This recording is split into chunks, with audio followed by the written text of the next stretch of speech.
सभी को नमस्कार। मैं उषा देवी आपसे आज गोदान उपन्यास के बारे में चर्चा करूंगी। गोदान जो उपन्यास है वो प्रेमचंद जी द्वारा रचित है। यह 1936 में लिखा गया उपन्यास है।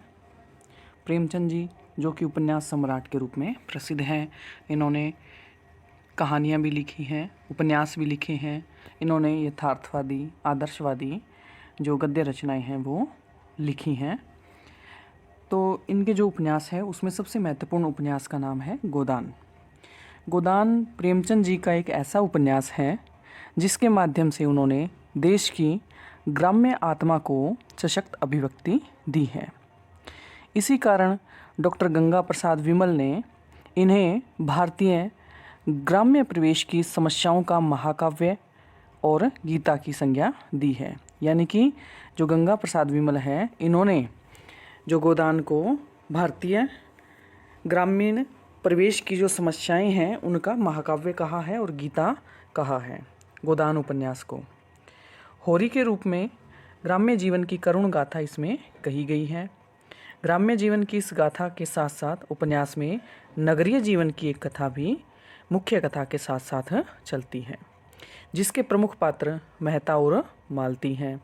तो इस तरह से जो गोदान है उसमें दोहरे कथानक वाला जो कथा है ये चलती है। ये दोहरे कथानक वाला उपन्यास है।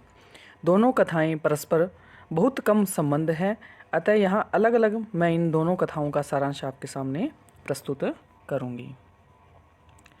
ग्रामीण जीवन को संबोधित करती हुई होरी की कथा को मैं आपसे साझा करने जा रही हूँ कि जो होरी है ये मुख्य पात्र है गोदान उपन्यास के।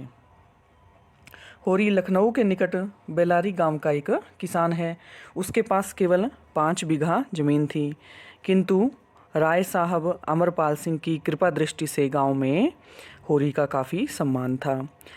होरी की पत्नी धनिया जो कि बहुत ही तीखे स्वभाव की स्त्री है, किंतु साथ ही वह बड़ी सहनशील और भावनामयी स्त्री है।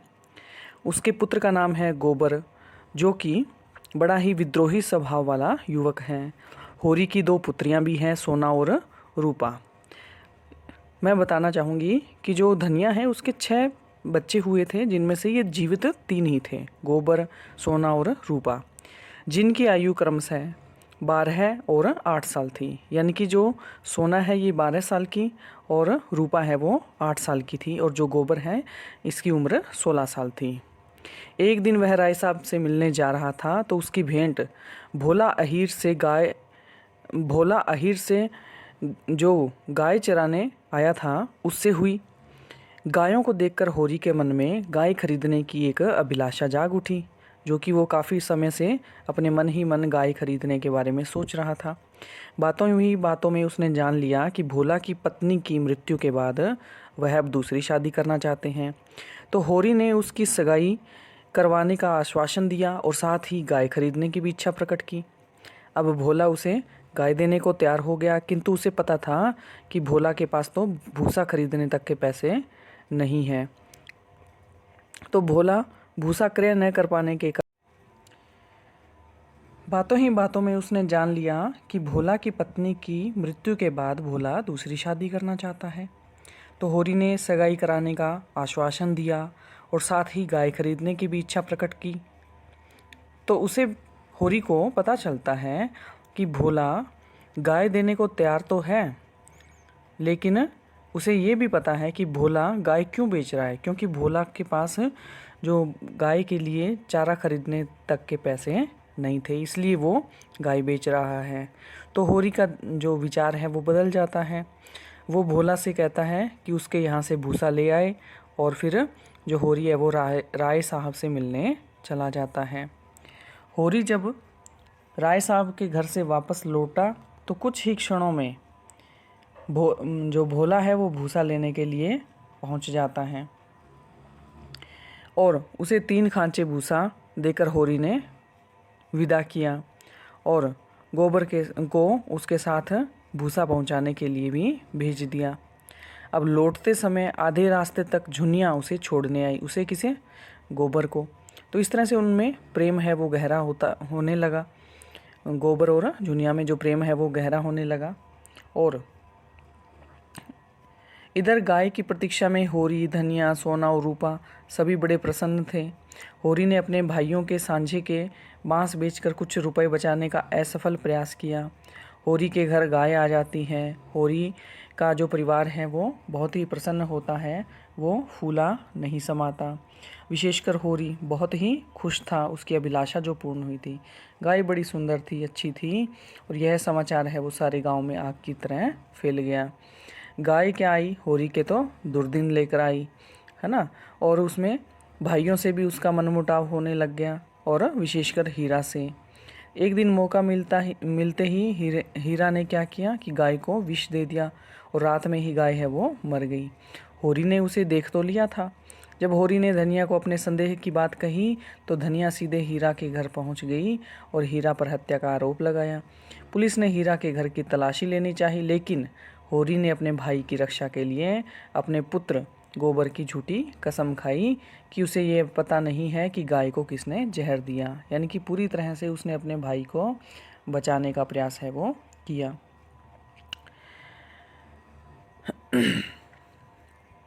हीरा घर से भाग गया था। उसकी पत्नी असहाय हो गई थी। अब होरी को पुनिया की भी चिंता होने लगी। सावन में होरी ने अपने धान की रोपाई नहीं की, लेकिन पुनिया के धानों की रोपाई समय पर कर दी। परिणाम स्वरूप होरी की फसल बहुत कम हुई और पुनिया के घर अनाज रखने की जगह तक न थी। धनिया के स्वभाव में भी अब पुनिया के प्रति सदास्यता जाग उठी थी और वो पुराने बेर को भूल चुका था।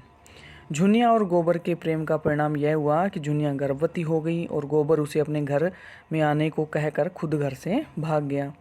होरी उस समय क्या था, खेत पर था। धनिया घर में अकेली थी। झुनिया जब घर पहुंची तो धनिया ने उसे खूब भला बुरा कहा। झुनिया रोने लगी। रोते रोते उसने सारी बातें बता दी। धनिया इस स्थिति में उसे घर से निकालने का साहस न कर सकी। वह होरी को इसकी सूचना देने खेत पर गई। पहले तो होरी भी घटना सुनकर बड़ा क्रोधित हुआ, लेकिन बाद में धनिया के समझाने पर उसे घर में रखने के लिए राजी हो गया। धनिया का हृदय बड़ा ही दयालु था और झुनिया ने होरी से शरण मांगी और उसके पांवों पर गिर पड़ी। होरी ने उसे आश्वासन दिया और उसे अपने घर में रख लिया। गोबर छिप छिप कर यह सब क्रियाकलाप देख चुका था और संतुष्ट होकर कमाई करने के उद्देश्य से नगर की ओर चला गया। झुनिया जो कि जाति के बाहर की थी, इसलिए उसे शरण देने और उसे बहू बनाने के प्रश्न पर गांव वालों ने होरी का बहिष्कार कर दिया, उसका हुक्का पानी बंद कर दिया। एक दिन झुनिया को लेकर दाता दीन और धनिया में वाद विवाद भी हो गया था। फिर दाता दीन ने गांव के कुछ प्रमुखों को इस पक्ष में कर लिया कि होरी पर 100 रुपये का दंड और 30 मन अनाज का दंड है वो लगाया जाए, और यही हुआ। और इस तरह से होरी ने किसी तरह से अपने उस दंड को भुगतने का प्रयास किया, रुपयों की व्यवस्था करी। धनिया इस पर बहुत ही झुंझलाई, लेकिन सब व्यर्थ रहा। अब होरी के घर पर खाने के लिए एक अनाज का दाना भी नहीं था। इससे वह चिंतित रहने लगा। गोबर की भी कोई सूचना नहीं मिली थी। भोला भी इससे क्रोधित हो गया था, क्योंकि झुनिया को घर रखकर उसने भोला का अपमान कर दिया था। वह अब गाय का मूल्य लेने आधमका था। होरी रुपए कहाँ से देता, यानी कि उसने तो सिर्फ उसका रिश्ता कराने के लिए आश्वासन दिया था, इस बदले में वो गाय लेकर आया था। ठीक है, तो इस तरह से गाय का मूल्य देना था, लेकिन उसके पास पैसे नहीं थे। तो इस तरह से दोनों बैल है वो खोलकर ले जाता है। जो भोला है वो दोनों बैल खोलकर ले जाता है। इस तरह से होरी के जैसे मानो दोनों हाथ ही कट गए हों। बैलों के बिना होरी के खेतों की जुताई भी नहीं हो सकी। दूसरों के खेतों में वो काम करने लगा। धनिया, सोना, रूपा भी दूसरों के खेतों में काम करने लगी। एक दिन दाता दीन ने सांझे की खेती का प्रस्ताव रखा। होरी ने इसे मान लिया और वह अपने ही खेतों में मजदूर की हैसियत से काम करने लगा। होरी सोचता था कि ईख बेचकर वह बेल ले लेगा, किंतु साहूकार महाजन ईख के सारे रुपए ले गए। इधर गोबर को लखनऊ नगर में रहते साल भर हो गया था। अब वह गांव का सीधा साधा युवक नहीं रहा, बल्कि नगर सभ्यता से अच्छी तरह से परिचित हो गया था। पहले उसने मिर्जा खुर्शीद के पास 15 रुपये मासिक पर मालिक के इनकी नौकरी की और बाद में कुछ रुपए जमा कर खोमचा लगाना है वो शुरू कर दिया था। तो इस तरह से उसने एक दुकान खोल ली और 2.5-3 रुपये रोज की आमदनी उसकी होने लगी। इन 11 महीनों की 200 की कमाई लेकर वह झुनिया को लाने चल पड़ा। एक दिन होरी खेत में ईख काट रहा था और दाता दीन की ने उसकी पत्नी धनिया को फटकार दिया। इसका प्रभाव यह हुआ कि काम करते करते अचानक होरी अचेत हो गया। धनिया अपने पति की यह दशा देखकर व्याकुल हो उठी और उसकी सेवा में लग गई। इसी समय गोबर भी आ पहुंचा। सब लोग बड़े प्रसन्न हुए। उसने अपने साथ लाया हुआ सब सामान एक दूसरे को बांटा और फिर गांव में घूमकर सब पर अपना प्रभाव जमाया। वह भोला के गांव भी गया और उसे बातों में फुसलाकर अपने बेल ले आया। गोबर से गांव के मुखिया चिढ़े हुए थे। दाता दीन से उसने साफ कह दिया कि होरी अब किसी का काम नहीं करेगा। दाता दीन ने अपने रुपए तो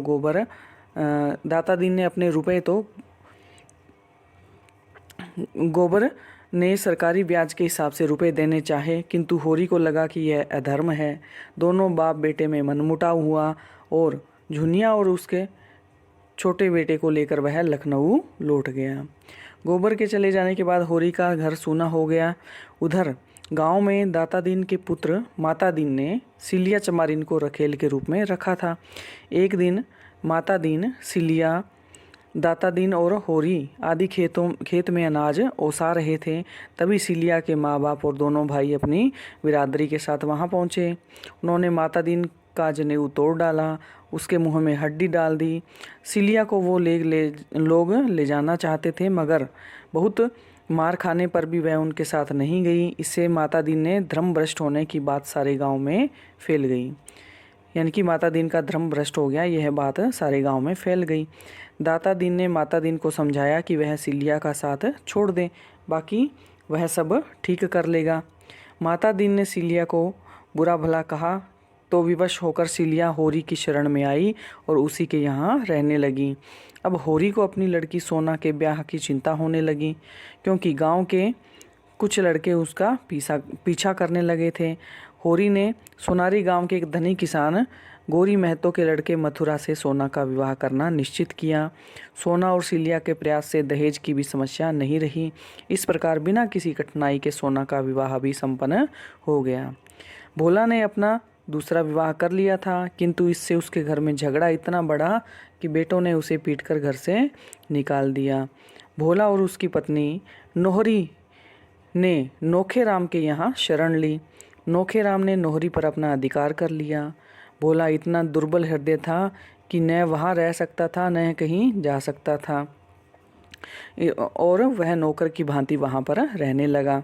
इधर पटेश्वरी की चाल में आकर मगरू शाह ने होरी पर डिग्री कर दी, यानी कि उसके नीलामी का ऐलान कर दिया और ईख की नीलामी हो गई। गोबर जब लखनऊ पहुंचा तो उसने देखा कि जहां पर वह खोमचा लगाता था वहां पर किसी दूसरे ने अधिकार कर लिया है। विवश होकर उसने खन्ना की चीनी मिल में नौकरी कर ली। झुनिया से भी वह विरक्त सा रहने लगा। दोनों का मन मुटाव इतना बढ़ा कि गोबर ने एक दिन उसे पीट भी दिया। गोबर शराब भी पीने लगा था। बच्चों की उचित देखभाल न होने के कारण एक दिन वह मर गया। उधर खन्ना की मिल में मजदूरों ने वेतन के प्रश्न पर हड़ताल कर दी। दंगे में गोबर पूरी तरह से मार खा बैठा। उसे अस्पताल पहुंचाया गया। उसकी इस शोचनीय दशा को देखकर झुनिया द्रवित हो उठी। गोबर अचेत पड़ा था। उस समय झुनिया ने जी जान लगाकर उसकी सेवा की। इधर उसे दूसरा बच्चा भी हो गया। चूहिया नाम की एक पड़ोसन ने उस बच्चे की पूरी देखभाल की और एक दिन जब गोबर काम की तलाश में था तो उसे मालती मिल गई। उसने गोबर को अपने घर में माली के रूप में रख लिया था। झुनिया भी वहीं रहने लगी। उन्हीं दिनों गोबर के बच्चे को चेचक निकल आई। मालती के प्रयासों से बच्चा जल्दी ठीक हो गया। सिलिया ने एक बच्चे को नाम दिया तो माता दीन उसके निष्कपट प्रेम से प्रभावित होकर एक दिन होरी को उसके 2 रुपए दे आए। सिलिया रुपए और माता दीन का प्यार पाकर इतनी प्रसन्न हुई कि उसकी रात सोना से मिलने नदी पार कर उसके गांव पहुंची। मथुरा उसे देखकर उसका हाथ पकड़ने लगा, तभी सिलिया ने अपने हाथ को छुड़ा लिया। उसी समय अंदर से सोना की आवाज़ आई और मथुरा के साथ जब सिलिया अंदर पहुंची तो इतनी रात गए उसका आना सोना को अखर गया। सिलिया वहां आकर पछता रही थी। सोना ने उसका बहुत तिरस्कार किया और फिर वह कभी वहां न आने को कहा। सिलिया अपना सा मुँह लेकर दुखी हृदय से वापस लौट आई। सिलिया ने होरी के घर में अपना एक अलग फूस का झोपड़ा बना लिया था। उसका बच्चा भी धीरे धीरे बड़ा होने लगा। माता दीन कभी कभी एकांत पाकर उससे प्रेम कर जाता। अब उसकी आत्मा सिलिया के प्रति अपने कर्तव्य का मान कर रही थी। अचानक से सिलिया का बच्चा निमोनिया के कारण चल बसा। माता दीन ने जब यह सुना तो वह आपे में न रह सका। उसने बिना किसी परवाह किए बालक केशव को अपने हाथों में उठा लिया और अकेले नदी तट की ओर चला। बालक को नदी की धारा में बहाकर घर लौटा तो ब्राह्मणत्व के अभिमान से शून्य हो चुका था। उसने सिलिया को संपूर्ण रूप से स्वीकार कर लिया। होरी अपने जीवन के दिन किसी तरह पूरे कर रहा था। जीवन में अनेक संकट सहे, बदनामी सही, भूखे रहे, केवल जीवन इसीलिए कि उसकी परंपरागत कुछ बीघे जमीन बच जाए। 3 साल से वह लगान दे रहा था। नोखेराम ने इस पर बेदखली का दावा कर दिया था। कहीं से रुपए उधार मिलने की आशा नहीं थी। इसी समय दाता दीन ने आकर उसे एक उपाय सुझाया। होरी की छोटी लड़की रूपा का विवाह नहीं हुआ था। उसने उसका विवाह बूढ़े राम सेवक महतो से करने की सलाह दी। होरी ने उसकी सलाह सुनकर ग्लानि और अपमान से अपना मस्तक झुका लिया। उसका आदर्शवाद एक ही झांके में तिनके के समान उड़ गया। वह रूपा का विवाह राम सेवक से करने को तैयार हो गया। धनिया ने भी दुखी मन से दाता दीन के प्रस्ताव को मान लिया। विवाह का दिन नियत कर दिया। दाता दीन ने विवाह हेतु 200 रुपये दे दिए। होरी ने अपनी जमीन को बेदखली से बचा लिया। विवशता मनुष्य से क्या नहीं करवा लेती। गोबर भी रूपा के विवाह में आया। गोबर ने माता पिता की शोचनीय दशा देखी तो उसे बहुत दुख हुआ। उसने होरी को आश्वासन दिया कि अब होरी को काम करने की आवश्यकता नहीं। होरी और धनिया गोबर के व्यवहार से संतुष्ट व प्रसन्न थे। वह हर महीने कुछ रुपए भेज देगा। वह लखनऊ चला गया, किंतु जुनिया को धनिया ने नहीं जाने दिया था। अब उन्हें अपने उज्ज्वली भविष्य का कुछ आभास होने लगा था। रूपा अपने ससुराल में सुखी थी। उसे वहाँ कोई चीज़ की कमी नहीं थी। वह बूढ़े पति को पाकर भी प्रसन्न थी और अपने मन में भी प्रसन्नता रखती थी। राम सेवक भी प्रसन्न थे। उसे हर समय उसकी हर इच्छा को पूरा करने के लिए उद्यत रहते थे। रूपा से जरा सा संकेत पाते ही उसके यहाँ गाय भेज दी। गोबर के लड़के को देख होरी भी प्रसन्न रहने लगा। अब होरी को केवल एक चिंता रहती कि किसी प्रकार राम सेवक के रुपए लौटा दे। इसलिए वह कठिन परिश्रम करता है। गांव में कंकड़ की खुदाई दिन भर की लू धूप में करके रात को घर लौटता है और देर तक सूत काता करता है। तो इस तरह से जो उसका जीवन है वो बड़े ही कठिन समय से गुजरता है। इसी बीच एक दिन अकस्मात हीरा घर लौट आता है। होरी से अपने दुष्कृत्य के लिए क्षमा याचना करता है और होरी उसे गले लगा लेता है और आत्मविभोर हो उठता है। राम सेवक से रुपए उधार लेते समय जिस पराजय का बोध उसे हुआ था, हीरा के आ जाने से विजय में परिणत हो जाता है। प्रसन्नता के उस उल्लास में वह जी तोड़ काम करने लगता है। एक दिन दोपहर को काम करते समय लू लगने से वह अचेत हो जाता है। उसके घर खबर पहुंचाई गई। धनिया दौड़ी आई। हीरा और शोभा भी आ गए और धनिया ने यह दशा देखी तो उसे अपना सुहाग लूटता दिखाई दिया। उसे होरी के चेहरे पर मृत्यु की झलक दिखाई दी। सब लोगों ने जब कहा कि गोदान का समय आ गया है तो वह विक्षिप्त सी घर में आ गई। 20 आने पंडित दाता दीन के हाथ में रखती हुई बोली कि घर में न गाय है न बढ़िया सूत कताई के यही 20 आने पैसे हैं, यही उनका गोदान है। यह कहते ही वह पछाड़ खाकर गिर पड़ी और इधर होरी का प्राणांत भी हो रहा था। तो इस तरह से यह जो ग्रामीण जीवन की कथा है ये मैंने आपके साथ साझा की है। कल हम करेंगे मेहता मालती और जो नगरीय कथा है उसके बारे में हम कल बात करेंगे। धन्यवाद।